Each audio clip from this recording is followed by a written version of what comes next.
177 sont revenus positifs, soit un taux de positivité de 9,23%. Les cas positifs sont répartis comme suit. 159 cas contacts suivis par nos services et 18 cas issus de la transmission communautaire répartis entre les Parcelles Assainies 3, Ouest Foire 3, Ouakam 2, Diofior 1, Grand Dakar 1, Guédiawaye 1, Mamel 1, Mbour 1, Médina 1, Nioro 1, Rufisque 1, Tamba 1 et Thiès 1. 113 patients hospitalisés ont été contrôlés négatifs et déclarés guéris. 33 cas graves sont pris en charge dans nos services de réanimation. 5 décès ont été enregistrés ce mercredi 5 août 2020. L'état des autres patients hospitalisés est resté stable. À ce jour, 70 715 cas ont été déclarés positifs, dont 7 101 guéris. Il y a une erreur qui s'est glissée. Ça doit être 10 715 cas ont été déclarés positifs, dont 7 101 guéris et 223 décédés, dont 3 390 sous traitement. Le ministère de la Santé et de l'Action sociale réitère ses recommandations au respect strict des mesures de prévention individuelle et collective en insistant beaucoup sur le port obligatoire de masques dans tous les lieux publics, mais également, n'oubliez pas, le lavage des mains et le respect de la distanciation physique de 1 mètre dans tous ces lieux. Le ministère de la Santé et de l'Action sociale souhaite un prompt rétablissement aux patients encore hospitalisés dans nos services, mais également présente ses condoléances aux familles éplorées. Je vous remercie. Assalamu alaikum mbokk yi tey bésu alxamis juróom-benn fan ci weeru août bi ñu nekk ministère de la santé et de l'action sociale jot na résultat examen virologique yi bàyyee ko ci laboratoire yi may waaj a lim ci junni ak juróom-ñeent téeméer ak fukk ak juróom-ñaari test yi ñu def téeméer ak juróom-ñaar fukk ak juróom-ñaar ñoo ci positif ci ñooñu am nañ ci téeméer ak juróom fukk ak juróom-ñeent cas contact mooy ñi nga xam ne ñu ngi jot ci feebar bi fekk dañoo jaxasoo woon ak ñi am doomu jàngoro ji am nañ ci fukk ak juróom-ñetti cas communautaire mooy ñi nga xam ne jot nañ ci doomu jàngoro ji waaye xamuñu ku leen ko wàll ci ñooñu nag Parcelles Assainies am na ci ñett Ouest Foire am na ci ñett Ouakam am na ci ñaar Diofior am na ci benn Grand Dakar benn Guédiawaye benn Mamel am na benn Mbour benn Médina am na benn Nioro am na benn Rufisque am na benn Tamba am na benn ak Thiès am na benn téeméer ak fukk ak ñett malade si ñi nga xam ne hospitalisé woon dañoo entré woon hôpital wér nañu bés ni ki tey dinañu génn bu ci yàlla ànde fanweer ak ñetti malade ñu ngi ci réanimation juróomi malade ñàkk nañ seen bakkan yu bésu démb alarba juróomi fan ci weeru août bi ñu nekk ñeneen ñi des hôpital ñu ngi am tan ci bésu tey dalee ko ci kaa bu njëkk ba Sénégal jot na woññi fukki junni ak juróom-ñaar téeméer ak fukk ak juróomi cas positif ci ñooñu juróom-ñaari junni ak téeméer ak benn wér nañ si ñaari téeméer ak ñaar fukk ak ñett ñoo ñàkk seen bakkan mu des ñetti junni ak ñetti téeméer ak juróom-ñeent fukk ci hôpital yi wala ci loxo docteur yi ministère de la santé et de l'action sociale mu ngi ñaanal ñooñu génn àdduna yàlla xare leen àjjana te jéggal leen mu ngi ñaanal aussi ñi des ci hôpital yi yàlla may leen tan ba ñu génn ak jàmm ministère de la santé et de l'action sociale mu ngi woo askan wi ñu gën a sàmmonte ak digle yi nga xam ne ñu ngi koy joxe bés bu nekk surtout nit ñi di jëfandikoo seen masque di raxas seeni loxo te fépp fi nga xam ne mbooloo def fay daje ñu fexe ba bàyyi lu ñu wooyee distance mooy maanaam lu toll ci mètre sa diggante ak ki nga janol wala ki nekk sa càmmooñ sa ndeyjoor wala ki nekk sa ginnaaw ministère de la santé et de l'action sociale mu ngi leen di sant di leen gërëm wasalaam. jaa ngeen jëf mbokk yi nooñu leen même bu baax a baax ci ànd bi ngeen ànd ak ñun ci seen point du jour indi kon li nga xamante ne moom lañ jukkee ci wàllu mbas mile ca jëwriñ jër wàllu kon lii di wér-gi-yaram mbokk yi gis ngeen li nga xamante ne moom mooy kon le point de la situation tey jilee di wane ni li nga xamante ne moom mooy mbas mi mu ngi fii ba nëga ni te fi mu jeexalee fa la ñuy insister waat encore une fois mooy respect mesures barrières yi bokk na ci li nga xamante ne moom mooy masque bi nga xamante ne yomb na 200 francs nga am ci ngir aar sa bopp aar ki nga nekkal loolu yëpp ci prévention la bu ko defee di nga mucc ci xëy na loo xamante ne dina la dikkee ci koppar yoo xamante ne dina ëpp fuuf maanaam 200 francs kon jëfandiku leen li nga xamante ne moom mooy masque yi bokk yi tey di nag ñu war a waxtaanee ponk bu am solo jëmee ko ci wàllu mbas mi le ndaxte xam ngeen ne kon li nga xamante ne moom mooy mbas mi indi na ay gàllankoor yu baree bari jëm ci wàllu koom gi jëm ci wàllu li nga xamante ne moom mooy kon lii di aspect social ak yeneen dafa indi ay gàllankoor yu am solo tey jii na mbokk yi ñu war a dalal ko xam-xamam màcc lool ci wàllu li nga xamante ne moom mooy maanaam économie wala tamit ci numérique ci yu bëree bëri da ciy yëngutu mooy Ibrahima Nouredine Diagne moom nag kon président African Performance Institute moom lañ fas yéene waxtaanee ci li nga xamante ne moom mooy tolluwaayu mbas mi le ci thème bi nag mooy gestion de la Covid les mesures barrières un véritable cas communautaire foofu la nga xamante ne foofu la porte-parole ministre bi terminé fa la ñuy tàmbalee kon waxtaan wi ak sunu gan gi Diagne maa ngi lay nuyu. maa ngi lay fay bu baax. xam nga damay naan Diagne expert en numérique entre autres parce que casquette dañoo bari gërëm naa la lool sa teewaay ngir rek ñu mën a waxtaanee tolluwaayu mbas mi la. jërëjëf maa ngi lay gërëm tam ci invitation bi di kontaan mun a sottante xalaat ak askan bi ci mbas bi nga xam ne moo nu fi tax a teew tey. très bien ban jàngat ngay def ci point bi nga xamante ne def nañ ko tey jilee ministère bi def ko. waaw jàngat bi mooy lu nga jot a wax mbas bi jóge gu fi mi ngi fi taxaw ba tey bés bu nekk nu am ay chiffres yi nga xam ne day firndeel ne mi ngi law nànk waaye daal gisuñu loo xam ne signe la bi wane ne mi ngi dellu ginnaaw donc loolu day gën a woote responsabilité nit ñi ak organisation yi pour nu fexe ba wàññi mbas bi li nga xam ne noonu lay maanaam porter préjudice suñu dëkk bi. mais le fait que ñu bàyyee ko comme on dit sénégalais dañoo bàyyeeku ci mesures barrières yi loolu jikko sénégalais la wala gestion Covid bi moo demee noonu. waaw defe naa ne loolu boo ko xoolee sax si mbir dëkku àdduna yëpp même dëkk yi nga xam ne bokkuñu culture noonu la demee ndax nit lu muy ragal lay moytu lu mu soppa mu jëm ko sàkku. te boo xoolee mbas bi dafa mel ni luñ ciy wax yëpp daal nit yi xaw nañ ko ñeme.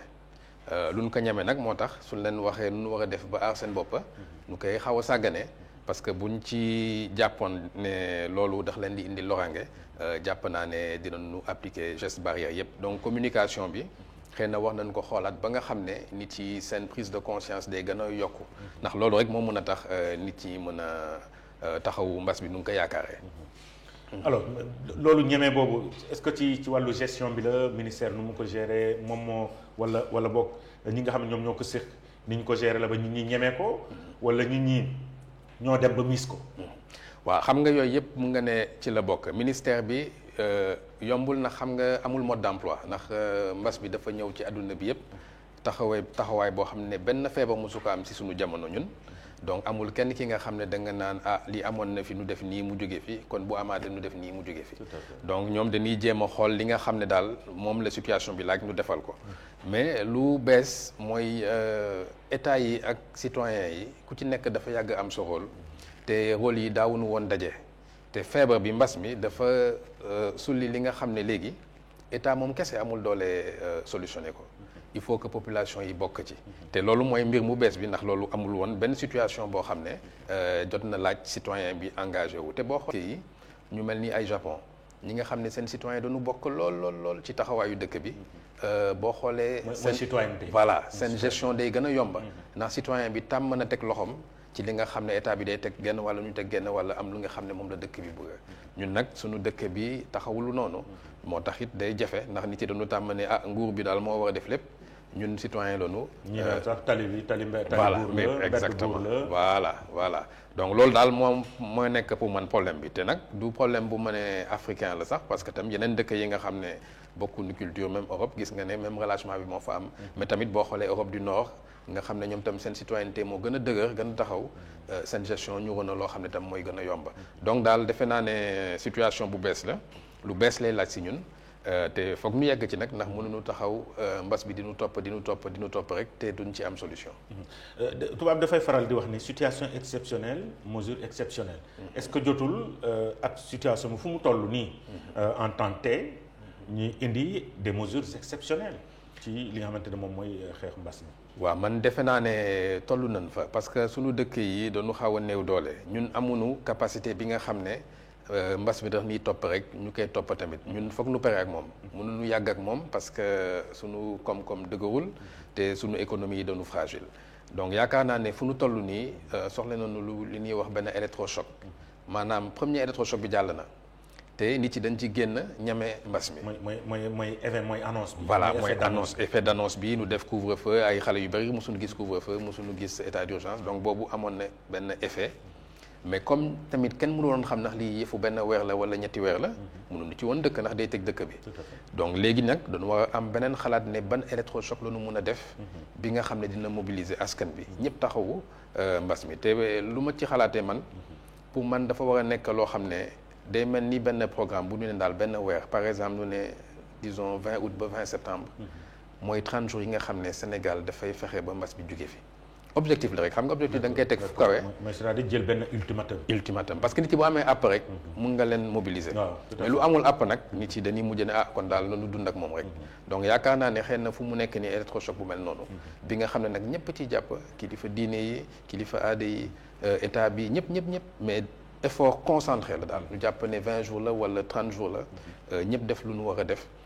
xëy na boobu dinañ ci mën a gën a génn. déjà li nga wax nii lu am solo parce que sa xam-xam màcc na ci wàllu wi nga yëngu ci wàllu yooyu la ñu gis ne état bi am na lu mu tàmbali. wala ba mooy électrochoc bi ngay wax est-ce que loolu méngoo na ak électrochoc mooy dañuy engagé li nga xamante ne moom mooy le port obligatoire de masque ba tàmbali nañ ko démb près de 840 personnes jàpp nañ leen. ndax port de masque est-ce que loolu méngoo na ak li ngay wax. waaw man yaakaar naa ne loolu de façon mesure bu baax la waaye méngoowul torop ak électrochoc bi may wax ndax loolu tamit di nga dem ba si biir mu am relâchement parce que amul diir. loo xam ne da nga ko ubbi rek nit ñi wax ci taxaw. te amul fu muy jeexee nit yi dañ koy wàññi te boo xoolee lu jëm ci masque yi ñu bari tamit duñ ko sol nuñ ko waree sol. parce que communication bi tam yeggul xam nga bu ñu nee ne ku nekk am masque. boo amul masque nu jàpp la. loolu ku nekk di nga téye sa masque rek. waaw da nga léeg-léeg sax gars yi téye seen voilà def ko seen poche wala wàccee ko seen baat wala voilà exactement. donc lu gën a am solo mooy nit ñi xam ne mbirum bakken la. te ku ci yéenewul sa bakken aar sa bakken wax nga yéene aar bakkenu ñeneen ñi donc communication bi pour man dafa war a changer radicalement. pour que nit ñi gën a xam lan moo tax nu leen di wax masque. parce que boo ko xamul da nga koy téye rek te liñ ciy séntu pour mu aar la aar ñi nga jege du ci am. dama insister un peu ci électrochoc bi ngay wax tey jii demain vendredi le ministre de l'intérieur am na mesure batterie de mesures yu nga xamante ne war na ko mën a jël démb en conseil des ministres le président de la république am na recommandation yu mu jox ministère de l'intérieur ak ministère de la santé pour que véritablement ñu mën a xeex mbas mi. tey jii bu doon message booy envoyé pour que ñu mën ko ci dëxëñ bu fekkente ne dëxuñu ko ci lan la war a doon pour que véritablement ñu mën a vaincre maladie wala boog ñu mën ko dugal ci batterie de mesures yooyu. waaw man dama yaakaar ne daal fu mu nekk nii dafa war a am benn annonce boo xam ne ci benn période lay am parce que xam nga ni ngi jëm ci ay rassemblement yu bëri. màggal de Tuubaa bi soreetul. après gàmmu bi tegu ci. y a les plages voilà plage yi été bi et cetera donc bu fekkee ne amul benn période fermée boo xam ne nanu fexe ba jël ay actions yoo xam ne statistiques yi dina wàññeeku. parce que loolu mooy wane signal bi nit yi dañ ne kon de nekk lii am na njëriñ. donc concentré wu sur 20 jours wala 30 jours du ma spécialiste question médicale. mais yaakaar naa ne effort soutenu boo xam ne c'est intégral. te communauté yëpp lay engagé. c'est-à-dire message boobu du état rek moo koy joxe. xalif généraux yi dinañ ko wax. leader communautaire yi ñëpp waxandoo ko. te ñëpp xam ne lan la ak kañ la. defe naa ne suñu defee campagne bu mel noonu. mën nañu am ay résultats yoo xam ne statistiques yi dina commencé wane ne. lu nu def am na résultat te bu nu xasee ba wane loolu rek après nag day gën a yomb parce que fu mu nekk nii problème bi mooy mesures yu nu jëlagum yëpp statistiques yi wanewul ban résultat la ci am. donc loolu defe naa ne suñu ko defoon daal benn genre tentative radicale. comme genre événementiel. exactement nii defee ay quinzaine de nangam ak loolu tout ça nu jàpp ni bii moom Sénégal la ñuy aar dañu bëgg mu jógee fi sax duñu wax sax mu wàññeeku dañu bëgg mu jógee fi en 30 jours léegi nu jàpp ci lépp li nga xam ne moom la ñu war a def pour mu jógee ok su ma koy tënk da nga bëgg wax ni ñu def benn campagne boo xamante ne dinañ xam diir bi mu nekk événement boo xamante ne ñëpp dañ koy adopté épouser ko pour que véritablement mbas mi jógee fii mais en dehors de ça am na mesures yu ñu annoncé déjà ministère de l'intérieur wax ko mooy d'abord interdire delluwaat encore interdire li nga xamante ne moom mooy rassemblement yi mooy interdit plage yi interdit julli yi loolu yëpp mu ngi ci biir interdire aussi li nga xamante ne moom mooy kon wala boog respecter li nga xamante ne mooy distanciation sociale yeneen ak yeneen yooyu ay batterie la yoo xamante ne ministère de l'intérieur ci suñu xibaar ñu ne suba dina ko annoncer pour véritablement ñu mën a xeex ak mbas mi ndax yooyu yu baax la. waaw yooyu tamit xam nga da ngay xool faisabilité bi. yi nga lim yëpp yu baax la. mais faisabilité bi mooy problème bi ndax état warul imposer li nga xam ne faisabilité bi day jafe parce que loolu day tax nit ñi suñ ko deful dañuy ñeme état te état tamit du amati fi muy rebondir pour ñëwaat foofu donc yaakaar naa ne c'est des mesures pertinentes mais il faut nous concerter ko ba nga xam ne nu koy état di waxee moom la ko ñëpp ñi nga xam ne ñoom la Sénégalais yi di déglu di ko waxee kilifa diine yi kilifa aada yi ak ñëpp mu doon benn loolu yaakaar naa ne am na solo te tamit dañu war a choisir parce que loolu sama xel la rek du ma expert ci domaine sanitaire mais yu ñu teglee dafa bëri bul rasasu bul julli bul lii bul dafa bëri te xëy na am na ci ñaar wala ñett yoo xam ne ñoo gën a dense buñ ci taxawee dëgg waaw bu gaa yi jullee sax def yeneen dina wàññi risque bi foofu donc loolu tamit wax nañ ko mën a saytu ba nga xam ne communication bi duñ la wax ay fukki yëf nga xam ne nit tam xel mënul jàpp lu bëri xel ay ñaar wala ñetti yëf la mën a jàpp nu focus nu concentré ci nit yi jàpp ne yooyu daal moom ay laalakee la yeneen yi nag bu la neexee def moo gën boo deful ba tey am na loo sàggane rek waaye lu essentiel yi def nga ko alors yaa ngi wax sànq communication ñu bëri insister wàllu communication jëm ci wàllu li nga xamante ne mbas mi nga nekk expert en numérique est-ce que volet boobu tenir nañ ko en compte ci xeexu mbas mi la waaw bu fekkente ne am na lan moo des waaw volet numérique bi daf ci am solo lool ndax boo xoolee instant yi jokkoo yi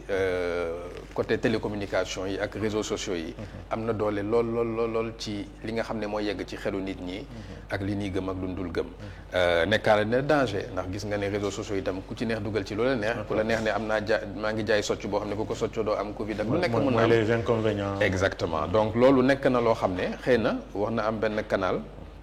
nguur mi société civile bi wax na nu mën a engagé wu ba nga xam ne am na canal boo xam ne ku nekk booy vérifier lii dëgg ak lu dul dëgg fa ngay jaar ci wàllu koom-koom bi nag am na ci solo lool ndax fu mu nekk nii entreprise yëpp yi nga xam ne dañu war a gérer distance sociale ak seen client ak seen fournisseur ak yëpp mun naa ne numérique bi mooy seen dernier recours ak état bi si boppam pour nu mën a maintenir seen performance te du respecter waale mesures yi nga xam ne moom la ñu préconiser. sànq wax nga ni jël ay mesures waaye jëfin bi est-ce que même bu ñu jëfandikoo numérique bi est-ce que ñu ngi koy jëfee ni ñu ko war a jëfee. waaw man dama bokkoon ci benn jotaay bi nga xam ne mi ngi tudd daan Covid nga xam ne acteurs yëpp yi nga xam ne dañu yëngu ci numérique bi ñoom ñoo ci lëkkaloo pour joxe ay solutions yi nga xam ne gratuitement lañ koy jox à la disposition ministère de la santé ak ministère de l'économie numérique ci solution yooyu ci bëri joué na ci rôle boo xoolee centre d'appel bi nit yi di woote pour am information yeeg pour mun a déclarer wak yooyu yëpp mi ngi si biir ba ci plateforme bi nga xam ne moom la ñu def comme ci yeneen dëkk yi pour que nit yi fu muy dem mu xam fan la feebar bi nekk ak fu mu nekkul. donc mun naa ne daal am na njëriñ bu baax a baax te secteur privé bi. bu fekkee jëfee nañ ko nu mu waree. loolu la nag mais nag xam nga loolu nag tam beneen affaire la ndax numérique bi mooy nu nga ko waxee rek. lu mu mën a indi moo ëpp nit yi nu ngi koy jëriñoo. donc loolu tam dafa laaj nu taxaw jël tuuti recul. ba pare daal di xool naka la nu mën a maximiser usage. ak bénéfice su numérique bi. alors am na ñuy wax ni état bi moo laaj ñi di naan non sénégalais moo tëx di ñi di naan sénégalais moo dem ba ñemee état. ba li nga xamante ne moom mooy mbas mi mu toll fii. ban moo ci sa xalaat. pour man lépp la boole xam nga sénégalais mosul nekk situation boo xam ne dafa ragal état. dafa mos a nekk situation bi nga xam ne dafa yaakaar état. donc ku yaakaar état bi tam dafa war a mën lépp ndax ca njëlbeen lépp lu citoyen yaakaar état moo ko war a taxaw te du Sénégal rek ci réew yëpp la donc dañu toll situation bi nga xam ne état bi mënul dara te sénégalais taxawu ci donc lu bees la moo tax man mun naa ne du ñemee état waaye dafa nekk situation boo xam ne ñoom mosuñu ko am loo xam ne dafa jaaxal réew mi te état amu ci pexe moom kese lu bees la donc situation bu bees bi nag day laajte citoyenneté yi tamit moo tax leader communautaire yi ñi nga xam ne ñoom la nit yi di déglu seen rôle tey la gën a am solo Sénégal parce que état bi moom dañ ko doon féetale benn boor ne moo mën lépp te tam moom moo mën a doore waaye yeneen leaders yi nga xam ne ni ngi ci ay diine bi wala ci yeneen aspect ñoom nit yi da leen di déglu ba pare gëm leen kon jamono bi nu nekk ñooñu la ñu gën a soxla Sénégal parce que ñoom la nit yi di déglu te ñoom la nit yi di gën a gëm. est-ce que ñoom bàyyiwuñu état bi muy dérouler l'état est finalement seul. bon comme nekkuma ci ëttu état du ma la ci mën a tontu lu leer mais lu may gis en tant que observateur dafa mel ni en effet synthèse boobu war a am entre leaders communautaires religieux yi ak état ak population dafa mel ni amul waaw dafa mel ni daal état day jéem a rafetal relation yi ñoom tamit ñu koy jéem a rafetal mais daal dafa mel ni amul taxawaay boo xam ne dafa dëgër ba nga xam ne looy dégg fii ngay dégg fële. bu boobaa ku ci nekk da ngay def li nga xam ne moo la war. puisque y a le mot communautaire dañuy jouer ci mot communautaire bi gis nañ ne y a beaucoup de cas communautaires et xëy na peut-être leader communautaire yooyu ngay wax mooy les religieux mooy les associations de jeunes les mouvements dans les quartiers mooy le relais communautaire. est-ce que jotul aussi l'État jéem a tourner vers cet aspect communicationnel pour que véritablement ñu mën a xeex mbas mi. defe naa ne sax loolu tàmbali na ndax maa ngi xool ci télévision di nga gis léegi ministère de la santé stratégie am loolu la gën a nekk defe naa ne actuellement politique bi mooy dem ci engagement communautaire pour mën a am ay résultats. mais c'est pas trop tard. loolu laa wax parce que tabax bu yéex la loolu. non seulement mun naa ne c'est un peu trop tard mais surtout mënuñu toog ay 6 mois balaa di am parce que da ngay xool ay yeneen feebar comme paludisme bu mu fi amee sida. xool la ñaata at la gars yi taxaw ba commencé am résultat. mais mënuñu ñun ci feebar bi nga xam ne feebar court terme la. jël démarche bi nga xam ne dañuy xaar at parce que at bu rombee rek moom dara dootu fi desati. donc pour man moo tax ma ne il faut mu am électrochoc. ak tamit lëkkaloo boobu nga xam ne ñëpp ñi nga xam ne ñoom la ñuy déglu.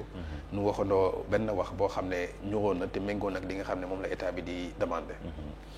surtout côté religieux wax nga sànq ci njëlbéen ne li nga xamante ne moom mooy manifestation religieuse ñu ngi koy waajal gàmmu bi màggal bi entre autres gis nañ tabaski bi jàll fii amul benn changement en tout cas bi nga xamante ne sénégalais dinañ ci ñëw léegi ci kanam par côté tabaski bi mais est-ce que jotul leaders religieux yi aussi ñu mën a jël véritablement des mesures concrètes pour que puisque ñoom ci ndigal seen taalibe ndigal la ñuy wéy ñu jaar ci ñu bañ a xaar état pour que ñoom ñu jël véritablement ay ndigal comme on dit jëmale ko seen taalibe pour que ñu mën a moytu est-ce que jotul. jot na mais xam nga dafa jafe ndax dynamique boo xoolee dynamique communauté religieuse yi tamit dafa am ay logique yi nga xam ne yenn yi doo ko mën a comprendre boo nekkul si biir mais état bi nu mu jëlee responsabilité am xam ne feebar bi lii la ak ne la lépp leer ko ñooñu tamit leeru leen noonu ndax ñoom seen taxawaay ci diine la sës ba pare donc du mën nañu bañ a bokk vocabulaire ak état foofu laa waxee ne nag dañu waroon am benn alliance bi nga xam ne état moo ko mën a dox ndax état moom moo fi nekkal ñëpp tout à fait communauté yi ñoom ku ci nekk sa communauté nga fi nekkal mais état moo fi nekkal ñëpp mun na am démarche bi nga xam ne dañ koy dox présidence yi boppam mun na ko dox dem wër këru diine yëpp fexe ba nga xam ne benn wax bi moo tax ma ne même bu dee diir bu gàtt sax benn wax bi mooy nekk fépp lu état wax moom la ñëpp di wax bu boobaa defe naa noonu mën a am ay résultats. te loolu il faut mu am rencontre boo xamante ne xëy na dinañ génne le bon vocabulaire pour mu jëmale ko askan wi. dëgg la loolu la parce que ku nekk ak sa dégg-dégg boo amee vocabulaire boo xam ne essence bi benn la bu boobaa ku ci nekk noo ko décliné ba tey dina baax mais bu fekkee ne kii day waxee santé ke lay waxee diine keneen ki waxee aada du sotti parce que nit ñi seen dégg-dégg du nekk bu baax bi te tamit nit ki bu gën a yomb rek lay téye toujours donc ne defe naa ne loolu daal nekk na effort bu rëy bu war a am amul benn baguette magique bu ko mën a régler mais war nañ ci jéem jéego yu gën a am solo ci yoon boobu nan nga gisee relation bi état chef religieux dans la lutte mbas mi waaw xam nga relation boobu si lutte religieuse bi pour man fu mu nekk nii ce n'est pas très apparent parce que dafa am benn message générique bi nga xam ne ñëpp ànd nañ ci mais message opérationnel bi bi nga xam ne moom mooy fecc feebar bi mun naa ne ku ci nekk sa côté ngay demee rek donc loolu tamit nekk na lu jafe tamit ci kaddu voilà ànd nañ ci nañu xeex voilà waaye ci jëfin bi wute na ndax di ngay gis ku ci nekk woote nu ngay wootee da ngay gis dama xool rek julli it bi si télé bi bu ma koy xool am na ay mosquée yu nga gis ñëpp sol masque am na ay mosquée yu nga gis ñu ko solul am na te xam nga wàllu diine moom am yoo xamante ne distanciation sociale am na am yoo xamante ne amul voilà donc loolu rek moo lay wan ne diversité boobu dafa nekk loo xam ne nit ñi daal boo leen wooyee ci diir bu gàtt ne leen daal 30 jours doon demandé ñëpp def nii nga gëm ko bañ ko gëm xalaat ko bañ ko xalaat ñëpp déggoo ci 30 jours yooyu dina indil bénéfice suñu dëkk waaye bu fekkee ne dañu war a am benn discours boo xam ne dafay homogène comme source yi bokkul état source am bokkul ak foyer religieux yi mun na nekk lu gën a jafe alors bu ñuy fàttaliku am na benn mesure boo xamante ne ci njëlbéen nga état jël na ko mooy mesure d'urgence bi ñu gis ne l'intervention des policiers en tout cas des corps de l'État ngir rek mën a appliquer benn décision muy doon benn choc bu brutal ak ni dóor ainsi de suite est-ce qu'on peut s'attendre à ça pour mën a wala boog war nañ ci mën a dem pour que ñu mën a respecter li nga xamante ne moom mooy yenn mesures yi. gëwuma ko parce que fu nu toll nii xam nañu ne dóor rek moom mënatul faj lii moom dóor mënu ko faj parce que da nga koy xoolee yeneen dëkk yi nga xam ne ñoo gën a autoritaire Sénégal xoolee que dëkk yi nga xam ne ñoo gën a libéral Sénégal ñoom ñëpp du ñu jonkonteel ci problème ak ñun benn la. mooy nit moom yàllaa ko bindee noonu rek moom il faut que nga dem fu sori ak moom ba nga xam ne day jàpp ne li ngay def lu nga ko laaj mu def njëriñam la donc man gëm naa ne léegi wàllu doore ak doole mënul fecc li nu nekk dina am lu muy wàññi nag boo ne bu kenn taxaw fii bu kenn daje fee boobu autorité force de l'ordre dina ko mën a dissuader mais liy indi solution bi mooy sénégalais bu nekk gëm ne dafa am rôle bu mu war a jouer ci mbas mi te rôle boobu mu ngi koy jouer pleinement te danañ ko ne boo ko jouer fii ak diir bi 30 jours 20 jours mais est-ce que sénégalais dina mën a def loolu loolu c'est pas sénégalais hein bon war a xam na loolu lii responsabilité am la bu ko def c'est compliqué. c'est vrai que c'est compliqué parce que sénégalais souvent xelam lay demee. te tamit sunu culture tàmmunu intérêt général maanaam tàmmunu ko daal boo xoolee même koñ yi sax ku nekk da ngay jël sa mbalit teg ko ci buntu këru keneen amunu culture u intérêt général. wante foog nu def ko parce que tamit enjeu bi dafa am solo lool surtout enjeu économique bi. parce que enjeu sanitaire bi diis na lool ndax chaque jour nu ñàkk ay nit ñi nga xam ne ñu fonkoon lañu. waaye enjeu économique bi tam nekk na li nga xam ne résultats yi sax taxawagul parce que lu nu jotagum 6 mois yu romba lu mu yàq feeñagul sax ci koom-koom. waaw bu feeñee ci koom-koom nag defe naa ne dina diis lool ci askan bi te nag loolu la état xam te loolu la nit yi mënul xam ndax nit ñi ñoom lu ñëw rek la ñu xam lu ñëwagul mënuñu ko xam. alors yaa ngi ci groupe bu am solo muy Raza. wax ñu d'abord Raza ñu door a dugg ci carrément ci waxtaan wi côté boobu. ak tamit li ma annoncé sànq muy jëm ci wàllu tabaski bi dem ak dikk bi. waaw Raza moom nekk na benn plateforme bu am solo bi nga xam ne sunu xarit docteur Cheikh Gueye bokk na ci ñu ko taxawal. mu nekk ay regroupement bi nga xam ne ay intellectuel la. ak sax moo intellectuel bi sax mun naa ne mun nañ ko bannir. regroupement ay nit ñi nga xam ne dañoo am xalaat yu rafet. des leaders d'opinion pour mën a taxawal ay xalaat yi nga xam ne mun na jëmloo réew mi kanam donc plateforme boobu nag. dafa libre universitaires yi bëri nañ ci sociologue yaa ngi ci économiste yaa ngi ci société civile bi ñëpp te yiñ ci sottante xalaat mooy naka la ñu mën a taxaw ba nga xam ne Afrique day nekk continent bi nga xam ne ci jamono bii nu dugga day gën a mën moom boppam ngir mën a dundal ay doomam. alors mu taxaw ci jamono boo xamante ne affaire yi sëngëm na lool. muy mbas mi le alors muy rapport alternatif sur l'Afrique Raza di nouvelle initiative essentielle de personnalités et d'institutions africaines et internationales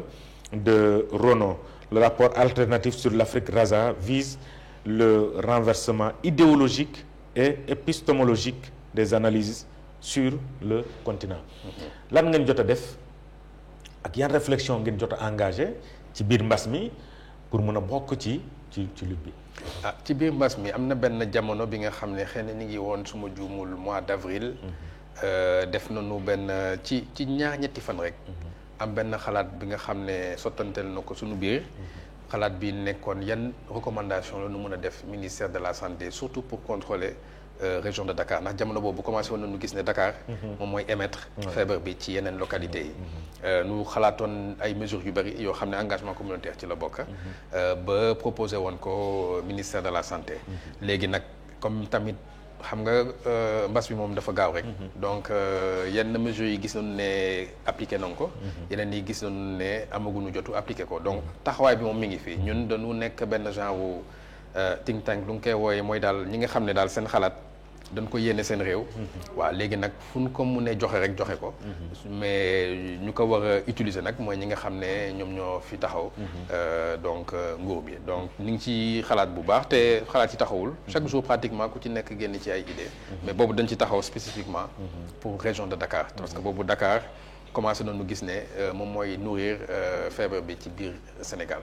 nee nga am na ñu jot a respecté am na yu ñu respecté wul lan la qu'est-ce qui s'est passé doo xew. waaw xam nga ñun comme on dit plateforme de réflexion la ñu. duñu sax groupe consultatif. ça veut dire état sax reconnaître nu comme étant ñi nga xam ne daf ni laaj. pour nu jox ko. ñun ñooy décider ne xalaat nañu ci lii xalaat bi rafet na xaaral nu jox ko état. xaaral nu jox ko communauté bi wala fële. donc application bi tamit. am na yeneen critères parce que état bi tamit moom mi ngi ci lutte bi am na commission yi am na comité yi ak lu nekk donc ñoom tamit xam naa dañ ci jël li nga xam ne yaakaar noonu ne am na solo yeneen yi nga xam ne yaakaar noonu ne am na yu ko gën a am solo tam nu taxawal ko donc ñun amuñu prétention ne lu nu xalaat jox la rek lépp ngay jël def ko parce que du suñu rôle. lan loo xamante ne bokk na ci ngeen joxoon ko état te état respecté wu ko xëy na ngeen gis ne bu ko respecté woon tey du ñu toll fii. waaw yaakaaroon nañu ne Dakar jamono bu mel noonu mënoon nañu ko gën a tëj. confiné ko waaw c'est-à-dire lu ñu def confinement. général bi mënoon nañu gën a def Dakar te loolu sax xëy na weesoogul. te bu boobaa mën nga jël ay zone blanche c'est-à-dire da ngay ne Dakar léegi rek xaw naa ko tëj. mais damay fexe ba di weexal ay zone moom xaw ma ndax wax bi jub na ci wolof wala. nga fexe ba nga xam ne léegi zone par zone mën nga fa teggi mbas bi zone boobu mën a gën a am mobilité que beneen zone bi donc xalaat boobu seddoo woon nañ ko ak comité yi nga xam ne ñoo doon réfléchir ci ministère bi mais gis nañu ne jamono boobu fekk Sénégalais yaa ngi laaj noonu bàyyi lépp donc tamit loolu xam nga tamit dafa xaw a doy waar ma bi nga xam ne nga war a tëj nit ñi ne la léegi dañu bëgg a nooy état bi tamit bàyyi est-ce que loolu baax la bon xam nga tam man foofu fu may xawee comprendre état mooy mesures yooyu bu ñu koy jël man sama bopp. bu ñu ne dañuy tëj école yi sax au début d'accord wu ma ci woon dama yaakaar woon ne dafa teel. bon bu ñu demee ba si biir gis naa ne xel la woon mais gis nga ubbiwaat nañu école yi. te lu taxoon nu teg leen jamono bu leen di tëj gën na tar. nu ubbiwaat leen. donc nekk te léegi la gën a tar buñ ko ubbee. donc loolu da lay wan ne lu bees la. donc recul waroon na am ba nga xam ne mesures yi dafay graduel proportionnel ak situation bi. mais de lu nu gis mooy comme mesures yu nu jël yi taxul affaire bi wàññeeku. bu nu wàññee mesures yi léegi nag dañuy gis ne statistiques yi tamit taxul mu wàññeeku ba tey donc suñu waree defaat beneen armement defe naa armement boobu dañ ko war réfléchir bu baax a baax a baax. pour mu bañ a nekk lu ëpp wala lu néew dafa war a nekk loo xam ne dafa adapté ci situation. alors wax nga sànq confinement de Dakar gis nañ noonu la ñuy duggee ci wàllu tabaski bi gis nañ fi message yi jolli woon na jóge ca jëwriñ ji yore wàllu wér-gu-yaram di wax ni nit ñi nañ toog fa ñu nekk ñu bañ a dem tabaski mais dafa mel ni message boobu ci ngelaw la jaar daanaka kenn respecté wu ko. waaw loolu de xam nga nag Sénégal ak tabaski ak moom yàpp moom lu jafe xelal la daal. foofu moom defe naa ne état bi amatul woon moyen contraindre population yi ndax leen woon raison rek moo ko dese woon. parce que partie contrainte bi dafa diis ci njëlbeen te boo ko xasee ba désarmé mënatoo ko armé parce que boobaa tam da ngay affaiblir état. donc tabaski bi communication ñu loolu mënoon def. bu leen dem ngeen toog moo gën bu ngeen demee tam ngeen taxawee nii wala ne la mais boo gisee loolu da nga naan kon tam yeneen manifestation yi di ñëw noonu la état bi naka taxawee ay bu leen dem bu ngeen muñee ku nekk fu mu toog na fa def gàmmu wala màggal bu ngeen naree dem tam def leen nii wala lee kon nag day mujj jël responsabilité bi yépp jox ko nit ñi. te nit ñi si seen responsabilité tam mënu ko exercer. donc dina indi ay jafe-jafe gannaaw nu taxawal loo xam ne ñëpp ciy déggoo ba pare jéem ko accélérer ci benn diir bu gàtt comme nu ma ko waxee depuis ci njëlbeen. est-ce que état désarmé wul boppam ci wàllu xeex bi ci ay fànn yi. comme bii par exemple. waaw c'est que boo doon Sénégal rek moo am crise bi nu doxalee nii. boo ma laajee question bi dinaa la naan waaw état bi daal defe naa ne nu mu doxalee du noonu. mais bu ma ko xoolee ci àdduna bi yëpp nu mu taxawee. dëkk yu nu ëpp doole yëpp ëpp nu koom-koom ak dëkk yi nga xam ne ñoo leen raw koom-koom. que amul kenn koo xam ne boo nee sa population taxawal mu taxaw boo ko ne demal mu dem. donc dafa nekk loo xam ne question bu bees la état tàmm loolu même état répressif yi. mun naa ne am na ay bëgguma lim ay dëkk mais am na ay état yu répressif mais gis nga ne foofu ba tey mbas bi am na nu mu fay doxee donc mun naa ne daal état bi dafay jàng ci situation bi et que bu amaatee beneen vague de mesure bu muy jël boobu nag dafa war a nekk bien réfléchi ba nga xam ne dina am résultat yi ñu ci escompté. doy na waar lool ci jamono ji ñu nekk nii kon gis ngeen li nga xamante ne moom mooy le point de la situation bi nga xamante ne jëwriñ porte-parole du jour ci jëwriñ ji yore wàllu kon lii di wér-gu-yaram wax na ko mbas maa ngi fii muy gën di wéy mu nekk loo xamante ne ñëpp war nañ ci taxaw bu baax a baax pour que véritablement ñu mën a éradiquer li nga xamante ne moom mooy pandémie bi file ci Sénégal mu nekk ay données yoo xamante ne yu bari la gis nañ ne démb presque 165 tey 177 effet tabaski. non effet tabaski bi teel na man xalaat naa ne moo tax may wax mesure yu ñu war a jël effet tabaski bi defe naa ne fii ak une dizaine de jours lañ koy am. te ba tey sax statistiques yi tamit yenn yi nu ngi koy joxee du ma spécialiste waaye sama xalaat. mooy mun na naxaate parce que li nga testé. foo ko testé. loolu la lay jox. bon ñun xamuñu xëy na fii ni ñu toog suñu testé woon gi nu génne fi loo xam ne duñ ko xalaat ñun. te ñaareel bi tamit mooy ni ñuy annoncé cas communautaire. mën na tax nit ñi xalaat ne loolu rek mooy feebar parce que ñoom la ñuy lim. fii gox bi am na benn gox bale am na ñett bi ñeent nit ñi dañuy concentré wu ci loolu ba nga xam ne dañuy fàtte ne mais ñëpp a feebar. 170 suñu wax yëpp noo feebar. cas communautaire benn genre appellation boo xam ne sax pour man. jamono communication bii nii amatul solo parce que information technique la. mais pour le grand public. amul benn différence entre 170 personnes nga jógee communautaire wala nga jógee importé wala nga nekk suivi pour ñun les masses c'est la même information mooy am na 170 nit ñu feebar. est-ce que bu yàggee sax dinañ mën a lim cas communautaire yi. ba yeneen dëkk yi du nga ko lim xam nga sa Afrique ngay gis wala Sénégal ñuy wax ay cas communautaire mais boo demoon yeneen dëkk yi ay France bi ñuy gën a métti États-Unis kenn xalaatul sax di wax ay cas communautaire. dañuy wax cas ak décès loolu la ñuy joxe comme information. donc da lay wan ne foog naa technicité information bi c'est nécessaire pour le personnel de santé. mais pour le grand public il faut am communication boo xam ne dafa leen di interpeller. te ñoom bu nu taxawee di compter cas communautaires yi dañuy néewal doole feebar bi. la décentralisation de la communication am na ñu koy wax est-ce que jotul. boo ne décentralisation en pensant à l'État je pense que l'État est central te fu mu nekk nii yéen relais yu ngeen nekk yéen ay assurer décentralisation de l'information te lu ñu gën a soxla mooy les relais communautaires ñoom ñoo nekk ci ëttu gox yi te ñoom ñoo xam nit ñi lan lañu mën a dégg parce que gox bu nekk rek lu mu mën a dégg ak lu mu mënul dégg. mais la décentralisation des moyens de communication. aussi. des moyens de communication. te relais yooyu ñoom ñoo yore communication. exactement. est-ce que jotul. de façon jot na fu mu toll nii moom fu mu nekk nii loo gën a jege citoyen bi rek loo gën a jege sénégalais bi rek mu gën a baax te tamit boo ko jegee noo gën a am làmmiñ bi nga xam ne mun na ko déglu mu gën a baax loolu mooy vraiment la matrice cardinale mais même chose bi la ñu war a wax ñun ñëpp rek mooy ñaar ñett yëf boo xam ne nit ku ko def bés bu nekk su ko defee fii ak 10 jours 20 jours 30 jours Sénégal mas bi jóge fi xam naa du fi jóge de mais wax boobu xam nga objectif day ambitieux da nga naan na fi jóge mais bu fi jógewul dina wàññeeku au moins incha allah. alors également li nga xamante ne moom mooy les collectivités territoriales ñoom tamit dafa mel ni am na ci ñoo xamante ne gisuñ seen bopp ci li nga xamante ne moom mooy les moyens de lutte contre la pandémie moo jëm ci wàllu surtout parce que pandémie moom bu ñu ko waxee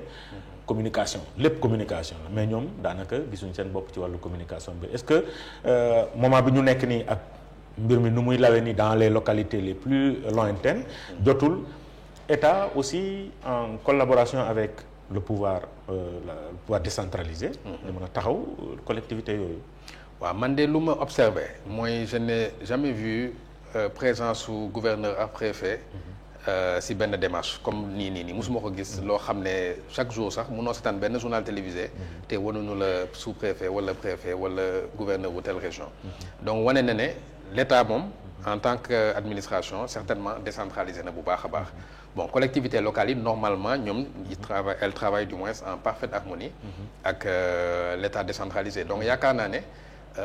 côté État décentralisé ak collectivités locales yi enjeu bi xëy na nekkul foofu mais mun naa ma juum ndax du ma spécialiste su question boobu mais lu ma yaakaar mooy côté leadership communautaire loolu moo am solo ndax État tam mun nga fa am benn préfet fenn te imam bi moo ko ëpp kàddu te boobaa imam bi wax wala jëf mooy ëpp solo préfet bi wax wala mu jëf donc loolu moo am solo si jamono bi nu toll nii. alors l'Afrique face à la Covid loolu seen domaine la nga nekk aussi koo xamante da ngay de sax xam-xam màcc na wàllu ci wàllu woowule ak institut bi ngay diriger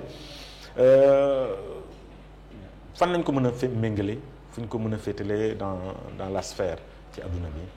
waaw man damay jéem a analyser situation Afrique toujours parce que da ngay xool loolu tam mun na ne mbiru yàlla rek la mais feebar bi boo xoolee daal dafa jógee penku di ñëw te buy ñëw dafa yéeg Europe dem Amérique wàcc Amérique latine léegi est-ce que dafay boucler par Afrique maanaam ba former chiffre 6 bi yenn yi noonu laa koy waxee wala est-ce que du yegg Afrique nga xam ne donc day nekk benn virgule rek bi nga xam ne foofu la taxaw nekk na lu jafe prévoir ndax si jamono yi nu nekk indicateur bu gën a am solo mooy xëy na décès yi parce que boo nee nombre de maladies c'est lié au nombre de tests te loolu ku la ëpp doole dàq la testé ëpp la malade mais décès yi loolu mooy fi nga xam ne daal ku ci gaañu ci feebar bi loolu mun na nekk benn indicateur te fu mu nekk nii Afrique mënoon ne xaw na faible tuuti donc ba léegi nii sutura baa ngi fi waaye lu nu ragal mooy nu mu xewee Amérique latine nga xam ne nii ñun la meloon di nelaw rek jékki-jékki jéggi dayoo loolu nag moom la ñuy war a fexe ba mu bañ a xew Afrique te loolu xeexu continent bi yëpp la xeexu dëkk yëpp la ak xeexu gox yëpp parce que loolu moom musiba la Afrique amul kàttanu soutenir loolu d'accord nga ci ñi yaakaar ne dañoo bëgg a tester li nga xamante ne moom mooy vaccin contre Covid bi africain yi d'accord nga ci ñoo ñu koy bon man wala yow njort nga ko waaw man de façon dama nekk nit bi nga xam ne si jamono yi nii lu nekk rek dama ne mën na nekk waaye nag du ma taxawal ay idées yi nga xam ne da ngay jàpp ne ku yeewu rek mu ngi lay jéem a fexel parce que tam boo nekkee ci taxawaay boobu kenn dootu la mën a dimbali bu fekkee ne ku jug rek nga ne da lay yàqal kon kenn du la mën a dimbali waaye nag ñaaw njot baax na ndax jamono bii nu nekk ay intérêt yu am doole noo ko yor te ku ndóobin rey sa maam boo gisee lu ñuul. voilà nga daal di sori foofu yëpp. alors mais lan moo war a nekk taxawaayu Afrique kon est-ce que parce que gis nañ ne on part en solo en solo kenn ku nekk yaa ngi dangal sa bopp. amul benn coalition boo xamante ne def nañ ko pour mun a am doole. xeex ko jëlee ko Afrique au lieu ñu kenn ku nekk di jël sa bopp. waaw loolu tamit xam nga vitesse la en fait feebar bi mbas bi daf nu jëlee vitesse. mais Afrique musul am occasion comme jamono bi nu nekk.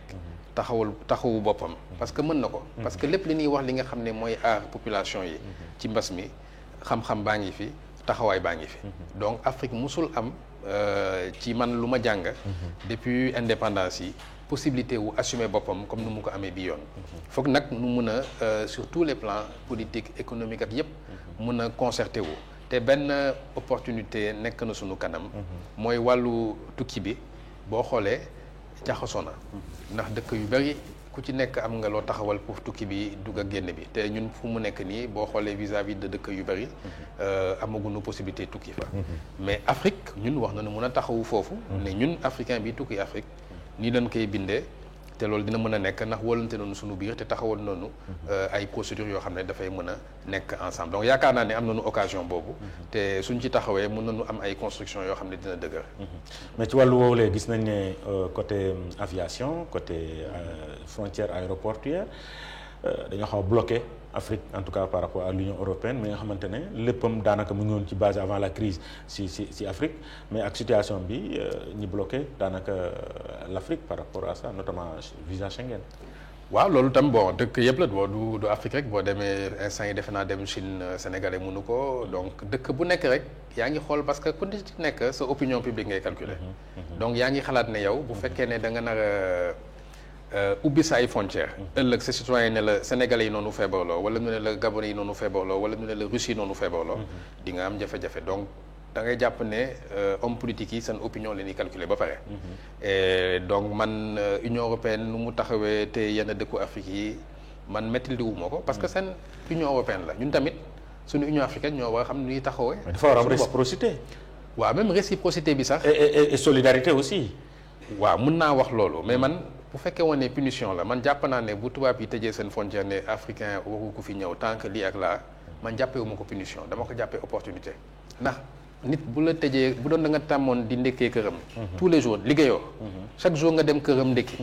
mu ñëw ne léegi ndekki bi jeex na. mais dax la jox occasion yow léegi nga war a lijjanti ndekki. boo ko lijjantee nag da ngay taxaw ba nga xam ne ëllëg waa ji du la yebati donc man jàpp naa ne opportunité la. kon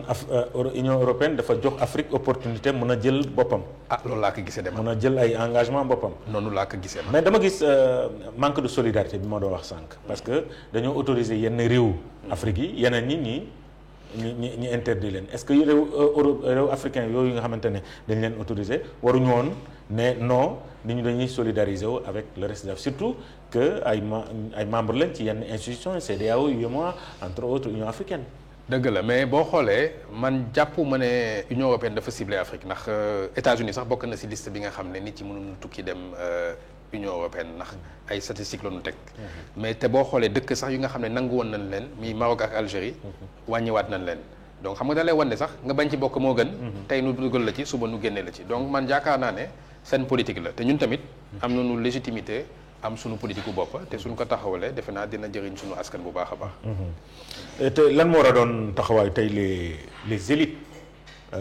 africaines yi nga xamante ne malheureusement su ma jëlee le cas du Sénégal nos élites sont en train de quitter ñu ngi dem ndànk-ndànk gis nañ semaine bi vraiment élites yi nga xamante ne jóge nañ fi lan moo war a doon sunu taxawaay. waaw déjà man maa ngi ma jox occasion ma jaale sénégalais yëpp ak kilifa diine yu fi jóge jaale waale nit ñëpp ñi nga xam ne ñàkk nañu ay nit yu leen jege ci feebar bi ak ci lu dul feebar bi sax dëgg la ne ñun bu ñu xoolee suñu réew fukki fan yu mujjee yi xaw na diis lool ndax ay nit ñi nga xam ne ñu amoon taxawaay doonu ci dëkk bi